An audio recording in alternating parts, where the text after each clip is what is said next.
कि बहुत बार एक चोटी हाथी की मृत्यु का कारण बन जाती है। इसी प्रकार से भक्तों, कभी किसी को छोटा बड़ा नहीं समझना चाहिए, बराबर का समझिए। और कहते हैं कोई द्वार पे मदद के लिए आए तो उसकी मदद अवश्य कीजिए। क्या पता किस रूप में भगवान हो। कहते हैं, सुखदेव जी कहते हैं, भगवान श्री कृष्ण ने देखा कि जरासंध की सेना क्या है, उमड़ता हुआ समुद्र है। उन्होंने यह भी देखा कि उसमें चारों ओर से हमारी राजधानी को घेर लिया है और हमारे स्वजन तथा पूर्ववासी भयभीत हो रहे हैं। भगवान श्री कृष्ण पृथ्वी का भार उतारने के लिए ही मनुष्य का सा वेश धारण किया हुआ है। अब उन्होंने विचार किया कि मेरे अवतार का क्या प्रयोजन है और इस समय इस स्थान पर मुझे क्या करना चाहिए। उन्होंने सोचा, यह बड़ा ही अच्छा हुआ कि मगधराज जरासंध अपने अधीनस्थ नरपतियों की पैदल, घुड़सवार, रथी और हाथियों से युक्त कई अक्षौहिणी सेना इकट्ठी कर ली है। ये सब तो पृथ्वी का भार ही जुटा करके मेरे पास आ गया है। भगवान तो नाश करने के लिए ही आए थे और खुद ही थाली में परोस करके जरासंध की आ गया था। और वहाँ पर आने के बाद उसने जब राजधानी को घेर लिया तो कहते हैं, सुखदेव जी कहते हैं, परीक्षित, भगवान श्री कृष्ण इस प्रकार विचार कर ही रहे थे कि आकाश से सूर्य के समान चमकते हुए दो रथ आ पहुँचे। अब क्या हुआ, क्योंकि इनकी सेना बहुत कम थी और जैसे ही भगवान वहाँ से बाहर निकले दरबार से, और अक्रूर जी ने कहा हमारी सेना इनसे लड़ नहीं सकती, हम हार जाएंगे। भगवान ने कहा चिंता मत करो। तो कहते हैं जैसे ही भगवान ने बाहर आए और वहाँ पर दो रथ, सूर्य के समान चमकते हुए दो रथ आ पहुँचे। इनमें युद्ध की सारी सामग्रियाँ सुजतित थी और दो सारथी उन्हें हाँक रहे थे। इसी समय भगवान के दिव्य और सनातन आयुध भी अपने आप वहाँ आकर के उपस्थित हो गए। उन्हें देख करके भगवान श्री कृष्ण ने अपने बड़े भाई बलराम जी से कहा, भाई जी, आप बड़े शक्तिशाली हैं। इस समय जो यदुवंशियों की आपको ही अपना स्वामी और रक्षक मानते हैं, जो आपसे ही स्नात हैं, उन पर आप बहुत बड़ी विपत्ति आ पड़ी है। देखिए, यह आकाश का रथ और आपके प्यारे आयुध हल मूसल भी आ पहुँचे हैं। अब आप इस रथ पर सवार होकर के शत्रु का संहार कीजिए और अपने स्वजनों को इस विपत्ति से बचाइए। भगवान साधुओं का कल्याण करने के लिए ही हम दोनों ने अवतार ग्रहण किया है। अतः अब आप यह 23 अक्षौहिणी सेना पृथ्वी का यह विपुल भार नष्ट कर दीजिए। भगवान और बलराम की यह सलाह करके कवच धारण किए हुए रथ पर सवार होकर वे मथुरा से निकले। उसमें दोनों भाई अपने अपने युद्धों के लिए हुए थे और छोटी सी सेना उनके साथ साथ चल रही थी। श्री कृष्ण रथ हाँक रहा था दारुक। पुरी से बाहर निकलकर उन्होंने अपना पंचजन्य शंख बजाया। उन शंख की भयंकर ध्वनि सुनकर शत्रु पक्ष की सेना वीरों का हृदय डर के मारे थर्रा उठा। देखिए, उनके तो खाली शंख बजाने से ही जो शत्रु दल था वो भयभीत हो गया, क्योंकि वेद में ध्वनि असुर नहीं सुन सकते। ऐसे ही भक्तों, ज्ञान जो होता है वो दुष्ट नहीं सुन सकते। दुष्ट लोग, अभक्त लोग अपना धर्म बनाते हैं, अपना ज्ञान चलाते हैं और अपना मनमाना कार्य करते हैं। कहते हैं ना, एक धर्म भगवान ने बनाया, वेद भगवान ने बनाए, एक इंसान ने बनाए, तो एक हैवान ने बनाए, तो वो हैवान जो होता है वो अपना धर्म चलाता है। इसी तरीके से भक्तों, धर्म में जो श्रद्धा नहीं रखते, भागवत में जो श्रद्धा नहीं रखते, गीता में जो श्रद्धा नहीं रखते, अश्रद्धा, वो कभी भी अपने जन्म में, अपने जीवन में कभी भी पार नहीं पाते। वो सदा फंसे ही रहते हैं, योनियों में फंसे रहते हैं। पहले तो इस संशय में फंसे रहते हैं क्या ठीक है क्या गलत है, लेकिन बाद में उस ज्ञान को समझ ही नहीं पाते। उनको कितना ही समझाया जाए वो बिल्कुल वैसे ही है जैसे चिकने घड़े पे कितना ही पानी डाला जाए उस पर नहीं टिकता। ये रेत पे कितना ही पानी डाल दो तो सारा पानी समाप्त हो जाता है। कहते हैं इस तरह से जब भगवान ने शंख बजाया और उसके बाद उन्हें देख कर के जब उनकी सेना के हृदय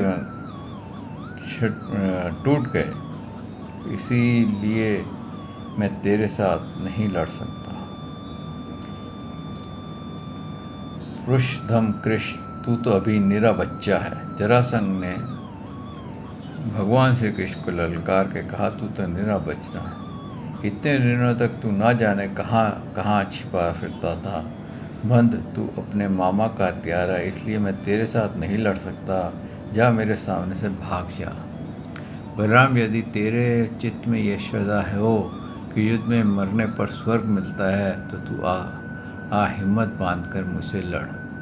मेरे बाणों से छिन्न भिन्न हुए शरीर को यहाँ छोड़कर स्वर्ग जा, अथवा यदि तुझसे शक्ति हो तो मुझे ही मार दे। भगवान श्री कृष्ण ने कहा, मगधराज, जो शूरवीर होते हैं वह तुम्हारी तरह डींगे नहीं हाँकते। वह तो अपना बल परशय ही दिखलाते हैं। देखो, अब तुम्हारी मृत्यु तुम्हारे सर पर नाच रही है। तुम वैसे ही बकवास कर रहे हो जैसे मरने के समय कोई सन्निपात का रोगी करे। बकलो, मैं तुम्हारी बात पर ध्यान नहीं देता। देखो, भगवान ने उसको वार्निंग दी थी और इन दोनों भाइयों ने निश्चय किया था कि इसको मारेंगे नहीं।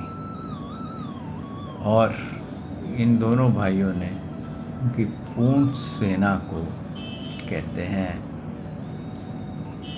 छिद्र कर दिया था, एकदम रोन डाला था। जैसे वायु बादल से सूर्य और धुएं से आग ढक लेती है किंतु वास्तव में ढकते नहीं, उसी प्रकार फिर फैलता ही है, वैसे ही मगधराज जरासंध भगवान श्री कृष्ण और बलराम के सामने आकर अपनी बहुत बड़ी बलवान और अपार सेना के द्वारा उन्हें चारों ओर से घेर लिया। यहाँ तक कि उनकी सेना, रथ, ध्वजा और घोड़े और सारथी दिखना भी बंद हो गए।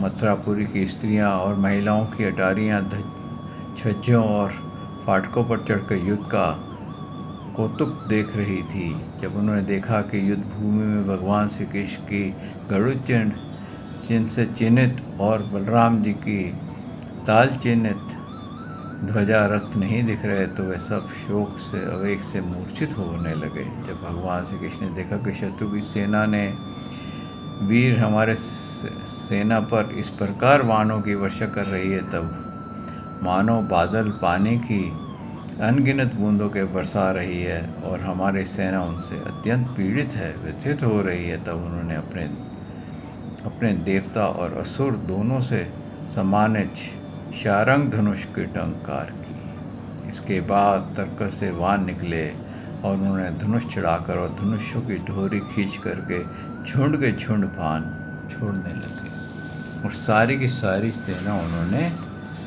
मार डाली, उसका नमो नमाया कर दिया। इसके बाद बलराम जी ने क्या करा, भाग करके जरासंध को पकड़ लिया और जरासंध को पकड़ लिया और पकड़ करके कहते हैं उसका सिर मोड़ दिया।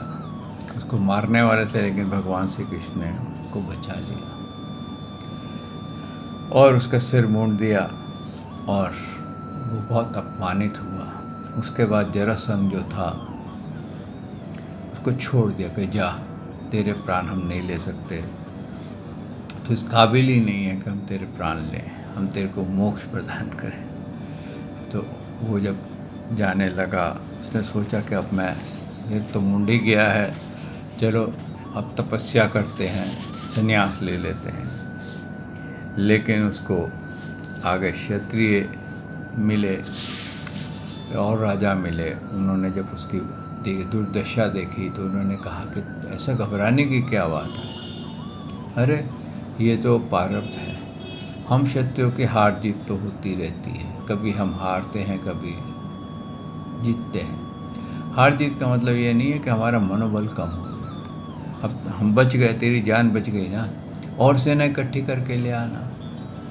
कहते हैं इस प्रकार बार बार वो 23 119 सेना 18 बार इकट्ठी करके लाए और भगवान श्री कृष्ण ने उसका हर बार उसका ख़त्म कर दिया। और जब उसने 17वीं बार हमला किया तो कहते हैं तब भगवान ने उसका जब पूरा सेना समाप्त कर दी और सेना समाप्त करके उसको छोड़ दिया था, वो फिर जा कर के तैयारी करने लगा युद्ध की।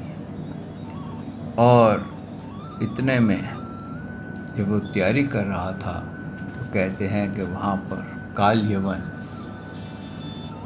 नारद जी से पूछ करके आ गया था। काल यवन जो था ये मिलेश का राजा था और इस तरह से कहते हैं उसने आकर के भगवान के ऊपर हमला किया। जब हमला किया तो काल यवन को वरदान मिले हुए थे कि वो ना तो किसी शस्त्र से मर सकता है, ना किसी इंसान से मर सकता है, ना किसी देवी देवता से मर सकता है, ना किसी पशु पक्षी से मर सकता है, उसको कोई भी नहीं मार सकता। यानी कि वो एक किस्म से इस प्रकार का अमर उसको वरदान मिला हुआ था। और वो नारद जी से जब उसको पता चला और काल्यमन की क्या इच्छा थी कि मेरे बराबर को युद्ध करने वाला चाहिए, तो कहते हैं तब 3 करोड़ म्लेच्छों की सेना लेकर के उसने मथुरा को घेर लिया था।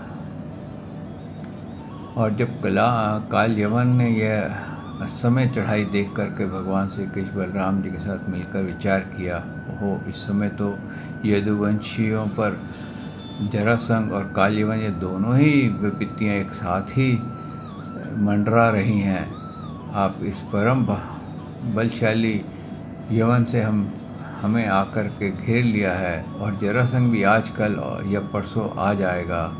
यदि हम दोनों भाई इसके साथ लड़ने लगे रहे, उसी समय जरासंध भी पहुंच गया तो वो हमारे बंधुओं को मार डालेगा, यह तो कैद करके हमारे नगर में ले जाएगा। और क्योंकि यह बहुत बलवान है इसलिए आज हम लोग ऐसा एक दुर्ग, ऐसा किला बनाएंगे जिससे किसी भी मनुष्य का प्रवेश करना अत्यंत कठिन होगा। अपने स्वजन संबंधियों को उसी किले में पहुंचा करके फिर इस यवन का वध करेंगे। बलराम जी इस प्रकार ला करके भगवान श्री कृष्ण ने समुद्र के भीतर एक दुर्गम नगर बनवाया जिसमें सभी वस्तुएं अद्भुत थी और उस नगर की लंबाई चौड़ाई 48 कोस की थी। उस नगर की एक एक वस्तु विश्वकर्मा के विज्ञान, वस्तु विज्ञान और शिल्पकारी से निपुणता से प्रकट होती थी। उसी में वास्तुशास्त्र के अनुसार बड़ी बड़ी सड़कें, चौराहे और गलियां थी और ये नगर जो था ये था द्वारका। भगवान ने पहले द्वारका का निर्माण करवाया और फिर मथुरा में जो जो वहाँ जाना चाहते थे उन सबको वहाँ भेजा और जो नहीं जाना चाहते थे वो वहीं रहे। और इसके बाद भगवान ने काल यवन से युद्ध करने की तैयारी की थी। आइए भक्तों, आज यहाँ हम वाणी को विश्राम देते हैं। कल काल यवन और भगवान श्री कृष्ण के युद्ध की गाथा का पान करेंगे कि किस प्रकार भगवान ने काल यवन को, जिसको कि इस प्रकार से वरदान मिले हुए थे, सबके वरदानों का ख्याल करते हुए भगवान ने कभी किसी का वरदान तोड़ा नहीं है। हाँ देखिए, हिरण्यकशिपु को मारा। हिरण्यकशिपु ने क्या वरदान लिया हुआ था, ना मैं किसी मानव से मरूँ, ना देवता से मरूँ, ना ऊपर मरूँ ना नीचे मरूँ, ना मैं बाहर मरूँ ना अंदर मरूँ, ना पशु से मरूँ, न शस्त्र से मरूँ, ना अस्त्र से मरूँ। हर प्रकार से उसने अपने अपनी तरफ से होशियारी करके ऐसे वरदान ले लिया था ब्रह्मा जी से कि वो कहीं भी नहीं मरे, लेकिन भगवान ने अपनी मायावी रूप से उसका, नरसिंह रूप से कैसे उसका नमो नमाया कर दी। इसी प्रकार भगवान जो है उस सब के वरदानों के, सबके वचनों का चिन्ह की रक्षा करते हुए कार्य करते हैं, और जो भक्त उनकी भक्ति करता है कहते हैं उसके लिए तो अपना सर्वस्व दे देते हैं। तो यहीं वक्तों आज वाणी को विश्राम देते हैं। कल प्रभु ने चाहा तो मैं आपकी सेवा में हाजिर होऊंगा। श्री कृष्ण शरणम गोपाल शरणम, श्री कृष्ण शरणम गोपाल शरणम, मेरे बांके बिहारी नंदलाल शरणम, मेरे बांके बिहारी नंदलाल शरणम, श्री कृष्ण शरणम गोपाल शरणम, श्री कृष्ण।